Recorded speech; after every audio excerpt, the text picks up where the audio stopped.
Patient जाना उसकी मौत को सुनिश्चित करना है।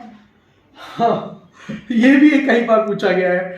वेंटिलेटर पे मरीज जाता है जब उसकी कंडीशन ज्यादा खराब होती है, ये बात मैं आम जनता की मानता हूँ, लेकिन इस बात को समझने की जरूरत है कि ऐसा क्यों होता है और वेंटिलेटर क्या करता है। वेंटिलेटर सांस देने की मशीन है। अगर मान लीजिए किसी व्यक्ति की सांस की प्रक्रिया गड़बड़ हो गई है कि वो ठीक से सांस नहीं ले पा रहा, अपने शरीर को ऑक्सीजन नहीं दे पा रहा, तो वो वेंटिलेटर पे जाएगा। या मान लीजिए कि कंडीशन उसकी ऐसी है कि वो कोमा में जिसे कहते हैं, बिल्कुल बेहोश कंडीशन में है और अपने खुद के सिक्रीशंस को निकाल नहीं सकता, तो उसके सिक्रीशन सांस के रास्ते में जाने की संभावना होती है।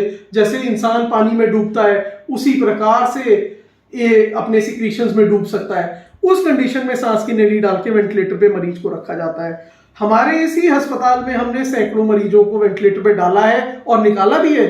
वेंटिलेटर समय देता है, सांसें चलता रहे, ऑक्सीजन मिलती रहे, बाकी शरीर के अंग काम करते रहे, तब तक जो उसकी प्राइमरी पैथोलॉजी थी, जो उसकी दिक्कत थी, उसका इलाज हो जाता है। जब प्राइमरी प्रॉब्लम सॉल्व हो जाती है तो मरीज को वेंटिलेटर से हटा दिया जाता है और वो वापस अपने घर जा सकता है। तो इसलिए वेंटिलेटर पे आने का मतलब कभी भी ऐसा नहीं है कि अब उसकी सांसें नहीं बची या अब वो जिंदा नहीं लौटेगा।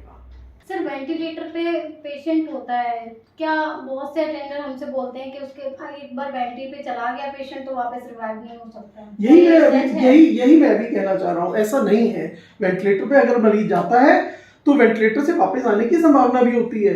कारण देखना होता है कि मरीज वेंटिलेटर पे क्यों गया है। अब मान लीजिए कि पेशेंट का जो शरीर है वो पूरी तरह क्षतिग्रस्त हो गया है किसी भी एक्सीडेंट की वजह से, और वो वेंटिलेटर पे ले लिया हमने। अब अगर मान लीजिए उसकी जो कंडीशन थी अगर वो ठीक हो जाती है तो मरीज 100% वेंटिलेटर से बाहर आएगा। ऐसी कोई कारण नहीं है कि हम वेंटिलेटर से उसे नहीं निकाल सकते। ठीक, थैंक यू सो मच।